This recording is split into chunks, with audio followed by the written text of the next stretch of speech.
আপনাকে ধন্যবাদ শামসুজ্জোহা। প্রথমে যেটি আমি বলছিলাম সেটি প্রশ্ন যে মাত্র কয়েক মাস আগে আমরা দেখলাম, এখন থেকে প্রায় ৮ মাস আগে গত জুন মাস। জি ১২ দিন ধরে ইরানে একটা হামলা চালালো ইসরায়েল।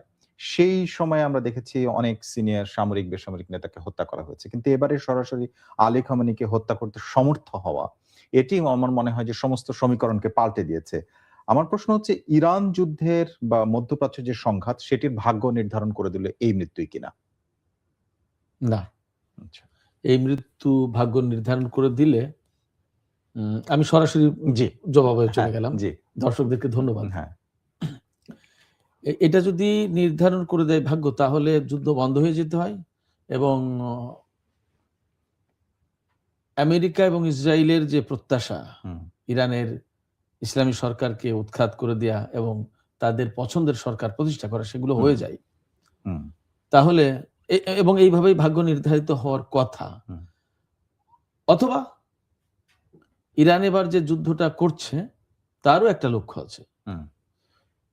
ইরান কিন্তু পরিষ্কার করে বলেছে যে এবার যদি একটা গুলি ছোড়া হয় তাহলে সর্বাত্মক যুদ্ধ হবে, আঞ্চলিক যুদ্ধ হবে এবং এই যুদ্ধ হয়তো ওরা শুরু করবে, শেষ আমরা করব ২-৩ দিন পরেই যে সিজফায়ার করা হবে, এটা আর হবে না।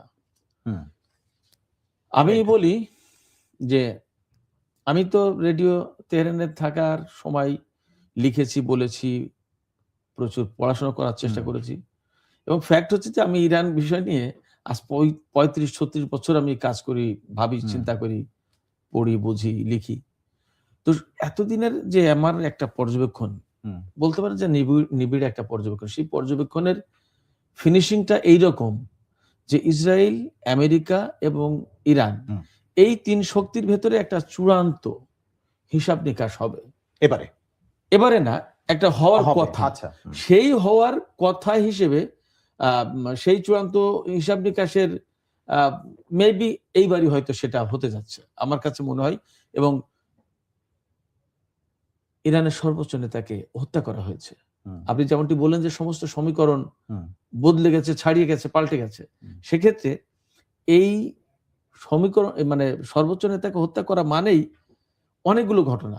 ইরানের রাষ্ট্র ইরানের প্রধানকে, কার্যত প্রধানকে হত্যা করলো। যদিও সরকারের প্রধান প্রেসিডেন্ট আছে, কিন্তু সর্বোচ্চ নেতা তো সবার প্রধান। সেক্ষেত্রে তিনি রাষ্ট্রের প্রধানকে হত্যা করা হয়েছে এবং একেবারে সন্ত্রাসী কায়দায়। এটা তো রাষ্ট্রপ্রধানকে হত্যা করা, এটা তো সাধারণ কোনো ঘটনা না। একেবারে নিশ্চয়ই ইরান এইরকম একটা জায়গা থেকে আমি যে কতটুকু বলে শেষ করতে চাই, যখন এইরকম একটা ঘটনা ঘটছে, এর মানে দাঁড়াচ্ছে ইরানের পেছনে আর জায়গা নেই পিছানোর। এখন তাকে একটা কিছু করতেই হবে। সেই একটা কিছু করার মানেই দাঁড়াচ্ছে যে ইরান এবং আমেরিকা এবং ইসরায়েলের সাথে ইরানের চূড়ান্ত বোঝাপড়া এইবারই হবে। নিশ্চয়ই, কারণ সরকার প্রধান এবং দেশের শীর্ষ নেতা তাকে যখন হত্যা করা হয় এবং তার নিজ কার্যালয়ে হত্যা করা হয়, এখন পর্যন্ত যে তথ্য পাওয়া গেছে সেইটি হচ্ছে সর্বোচ্চ একটা সিম্পটম, একটা মানে চিহ্ন বলা যায়। এখন আমার প্রশ্ন হচ্ছে পরবর্তী নেতা কে হতে পারে, যখন এইরকম তিনি তার জীবনের দীর্ঘ সময়ের প্রায় অর্ধেকটা সময় এই ইরানের সর্বোচ্চ নেতার পদে থেকে দায়িত্ব পালন করে আসছেন। এখন প্রশ্ন হচ্ছে তার ছেলের কথা শোনা যাচ্ছে, মোজতবা খামেনি, এছাড়াও লারিজানি, যিনি ক্ষমতার কেন্দ্রে উঠে আসছেন এই মুহূর্তে, সিদ্ধান্ত গ্রহণের অনেকগুলো গুরুত্বপূর্ণ জায়গায় তিনি আছেন, এছাড়াও আরো অনেকের নাম উঠে আসছে। তা আপনি যেভাবে জানেন তাদের যে একটা কাঠামো, সেই কাঠামোর ভেতর থেকে আসলে কি প্রক্রিয়ায় পরবর্তী নেতা নির্ধারণ হতে পারে বা হয়? যে প্রক্রিয়ায় নেতা নির্ধারিত হবে সেটা হচ্ছে যে ওখানে অভিভাবক পরিষদ আছে, বিশেষজ্ঞ পরিষদ আছে এবং জাতীয় নিরাপত্তা পরিষদ আছে এবং প্রেসিডেন্টের একটা কনসার্ন থাকে মনে হয়। তো সাংবিধানিক একটা সিস্টেম আছে এবং ওই সাংবিধানিক সিস্টেমটাই ফলো করে সর্বোচ্চ নেতার পদে নতুন কাউকে দায়িত্ব দেওয়া হবে এবং এই নিয়ে জটিলতার কোনো কিছু হবে না সেখানে। এটা মোটামুটি আমি নিশ্চিত বলতে পারি। আর অর্থাৎ সাংবিধানিক কোনো জটিলতা এখানে তৈরি হবে না, রাজনৈতিক কোনো জটিলতা তৈরি হওয়ার কোনো কারণ নেই। এটা সেটেলড ইস্যু। এখন কে হবেন পরবর্তী নেতা সেটা একটা প্রশ্ন। মোজতবা খামেনির কথা অনেকবারই উচ্চারণ হয়, কথা আসে যে তিনি পরবর্তী নেতা এবং আমি যতদূর যা বুঝি জানি যে এই প্রচারণাটা অনেকটা পশ্চিমা গণমাধ্যমের। আচ্ছা। তো সেক্ষেত্রে মানে অনেকে এইভাবে দেখাতে চেয়েছেন যে তিনি তো এত বছর থাকলেন, পরবর্তীতে তার ছেলেকে উত্তরাধিকার করে দিয়ে যেতে চান, তার মানে খানিকটা রাজতান্ত্রিক একটা ধারার সাথে উনার জীবনটাকে মিলিয়ে দেওয়ার চেষ্টা করে এই অ্যাঙ্গেল থেকেই পশ্চিমা গণমাধ্যম সম্ভবত এই বিষয়টা তুলে ধরে। আমার মনে হয় না যে মোস্তফা খামেনি নির্বাচিত হবে, এবং এই ব্যাপারে তিনি কিন্তু কোনো ওই যে সেখানে কি যোগ্যতার কোনো বিষয় আছে নাকি তার ছেলের জন্য হবে না? না, ছেলের জন্য, তিনি ছেলে বলে হবেন এই কথা বলা হয়, প্রচার করা হয়, কিন্তু তিনি ছেলে বলে হবেন না এইটাই বরং অনেকটা খানিকটা সত্যি। যদি যোগ্যতার প্রশ্ন থাকে, ডেফিনেটলি যোগ্যতার তো প্রশ্ন আছে। সর্বোচ্চ নেতা, তিনি পররাষ্ট্রনীতি দেখবেন, প্রতিরক্ষা নীতি দেখবেন, টোটাল দেশের তিনি তো অভিভাবক হবেন, প্রেসিডেন্ট, সংসদ সবার অভিভাবক। তো সবার অভিভাবক যখন, তখন তো তার ওই রকম কোয়ালিটি, তার ওই রকম এক্সপিরিয়েন্স, তার ওই রকম আপনার কম্পিটেন্স এগুলো থাকতে হবে। তো তা না হলে তো তাকে এই রকম পজিশনে তো বসানো যাবে না। সেক্ষেত্রে এটা ওই অভিভাবক পরিষদ এবং বিশেষজ্ঞ পরিষদ বা সাংবিধানিক যে সিস্টেম এবং এই কাজে যাদের নিযুক্ত থেকে নেতা নির্বাচন করার কথা তারা করবেন, এবং ডেফিনেটলি এই জায়গায় যোগ্যতা, অভিজ্ঞতা এবং পলিটিক্যাল তার কনসাসনেস, তার জ্ঞান, তার যোগ্যতা, তার দূরদর্শিতা, এই সমস্ত বিষয়গুলো বিশেষভাবে বিবেচনায় আনা হবে। আপনি যেটা বলছেন সেটা হচ্ছে যে একটা প্রসেস আছে, সেই সিস্টেম অনুযায়ী এটা পরিবর্তিত হবে, সাংবিধানিক একটা মানে সমাধান দেয়া আছে। কিন্তু আপনি আজকে আমাদের পত্রিকায় একটা লেখা এসেছে, সেখানে আপনি বলেছেন যে যে ইরানে যে ক্ষমতার পালাবদল, এটি অবশ্যই প্রয়োজন এখন, কিন্তু সেই ক্ষমতার পালাবদলটা খুব সহজ হবে না। সেই সহজ হবে না বলতে আপনি আসলে কি বলছেন, সমস্যাটা কোথায়? খুবই, আমি ওই জায়গায় যেটা আমি বুঝেছিলাম, আমাকে যে প্রশ্ন করা ছিল, আমি যে কথার প্রেক্ষাপটে ক্ষমতার পালাবদল সহজ হবে না বলতে বুঝিয়েছিলাম যে ইসরায়েল এবং আমেরিকা যে ইরানে ক্ষমতার পালাবদল ঘটাতে চাই, এই পালাবদল ঘটানোটা খুব সহজ হবে না। অর্থাৎ ইরানের সরকার পরিবর্তন করাটা আমেরিকা এবং ইসরায়েলের জন্য খুব সহজ হবে না। রেজিম চেঞ্জের যে ব্যাপারটা, ওইটা মিন করেছি যে ওইটা সহজ হবে না। আর এমনি যে ইরানের যে এই যে সর্বোচ্চ নেতা চলে গেলেন, তার জায়গায় নতুন কোন নেতা নির্বাচন, এইটা কঠিন হওয়ার কিছু নেই, জটিল হওয়ার কিছু নেই। বরং আমি তো বললাম যে এটা সাংবিধানিক প্রক্রিয়ায়, মানে সেটেলড ইস্যু, যেহেতু সাংবিধানিক প্রক্রিয়া এটা হয়ে যাবে।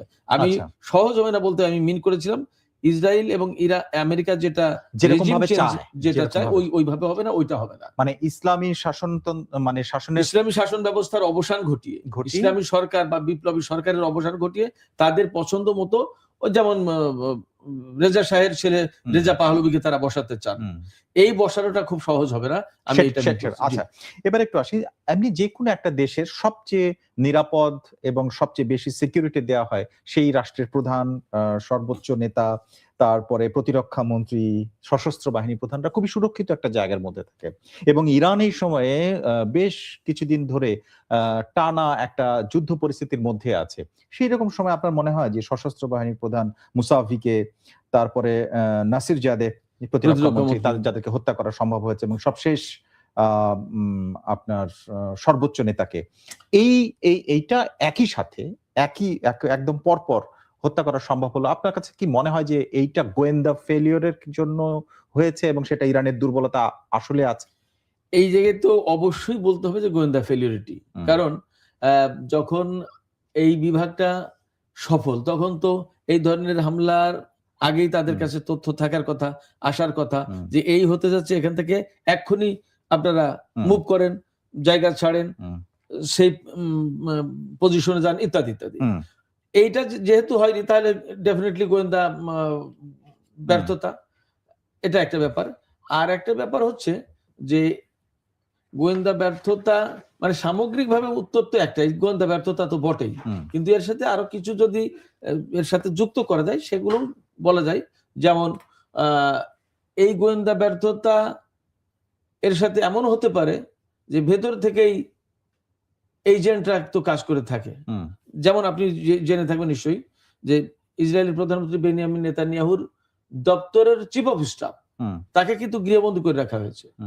আই থিঙ্ক কারণ হচ্ছে কি, যে তার বিরুদ্ধে অভিযোগ যে 2023 সালের 7 অক্টোবর যে হামাস ইসরায়েলে অভিযান চালালো। অভিযানটা এই অভিযানের পরে বা আগে পরের সময়টাই সে হামাসকে বা ইরানকে তথ্য দিয়ে সহযোগিতা করেছে। এখন কথা হলো কি, সেইটা হচ্ছে যে ইসরায়েলে তাহলে সেটা একটা সক্ষমতা যে তাদের নিজেদের মধ্যেও কেউ যদি বিট্রেয়ার থাকে তাকে খুঁজে বের করে ফেলা হ্যাঁ, এবং তাকে অ্যারেস্ট করেছে, Definitely. তাই না? কিন্তু ইরান সেই জায়গাটায়, আমি প্রশ্নটা এই জন্য করছি, মাত্র কয়েক মাস আগেও একই ধরনের ঘটনা ঘটেছে এবং সেখানে প্রায় 10 জনের বেশি সামরিক কর্মকর্তাকে এবং উচ্চ পদস্থ তারা একদম তাদেরকে top level এ।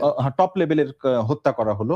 সেটিও সম্ভব হলো, এবারেও প্রথম সম্ভব হলো। অবস্থায় সম্ভব হলো। মানে এখানে ডেফিনেটলি ব্যর্থতাটার মাত্রা নাকি বেশি। সিআইএ এবং মোসাদের কাছে আসলে টিকতে পারাটা কঠিন? আমি সবই বলবো। ব্যর্থতার মাত্রাটা তাদের সামনে টিকতে পারার কঠিন মানেই তো ব্যর্থতা। রাইট। আপনি সমীকরণ করলে তো তাই আসবে। তাই আসে। যে সেক্ষেত্রে ব্যর্থতার মাত্রাটাই বেশি বলবো, এবং এই জায়গায় যদি স্যাবোটাজ হয়ে থাকে বা এজেন্ট হিসেবে কেউ কাজ করে থাকে, করতেই পারে, নট ইম্পসিবল। সব ধরনের সম্ভাবনা বা আশঙ্কাই মনে হয় ইরান বিবেচনায় রাখবে। এবং আমি আপনাকে এটাও বলি যে ইসরায়েল যেমন তাদের চিফ অফ স্টাফকে ডিস্টিংগুইশ করতে পেরেছে যে হি ইজ দ্য এজেন্ট, কেমন ইরানও এরকম বহু এজেন্টকে ডিস্টিংগুইশ করেছে, আটক করেছে এবং তাদেরকে বিচারের আওতায় এনেছে। এবং ফ্যাক্ট হচ্ছে এখানে একটা মজার তথ্য বলি যে এদেরকে যখন বিচারের আওতায় আনতে যায় তখন ইসরায়েল এবং আমেরিকা বলে যে একটা লোককেও ফাঁসি দিতে পারবো না, ফাঁসি দিলে কিন্তু যুদ্ধ করব। তার মানে তাদের এজেন্ট সেট করা, তাদের এজেন্টদেরকে বিচার করতে গেলে, ইরান বিচার করতে গেলে তাদের বিচার করতে দেয় না। কতটা অধীনস্থ কান্ট্রি, কতটা অধীনস্থ গভর্নমেন্ট চাই ইসরায়েল এবং আমেরিকা।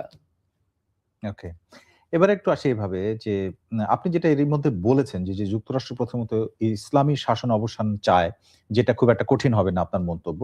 তো আমার প্রশ্ন হচ্ছে যে পর পর একের পর এক যুদ্ধ করছে এবং একের পর এক হামলা করছে, অনেকটা ঘোষণা দিয়ে অনেকটা বোঝা যাচ্ছে যে ইরান এখন তোপের মুখে।